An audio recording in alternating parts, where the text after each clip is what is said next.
నేను శాసనం ద్వారా నిర్మితమైన భారత రాజ్యాంగం పట్ల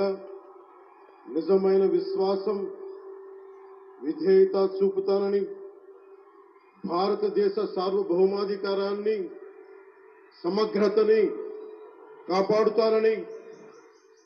ఆంధ్రప్రదేశ్ రాష్ట్ర మంత్రిగా నా కర్తవ్యాలను శ్రద్ధతో అంతఃకరణ శుద్ధితో నిర్వహిస్తానని, భయం గాని పక్షపాతం గాని రాగద్వేషాలు గాని లేకుండా రాజ్యాంగాన్ని శాసనాలని అనుసరించి ప్రజలందరికీ న్యాయం చేకూరుస్తానని దైవ సాక్షిగా ప్రమాణం చేస్తున్నాను. నేను కొణిదెల పవన్ కళ్యాణ్ అనే నేను ఆంధ్రప్రదేశ్ రాష్ట్ర మంత్రిగా నా పరిశీలనకు వచ్చిన లేదా నాకు తెలియవచ్చిన ఏ విషయాన్ని, నా కర్తవ్యాలను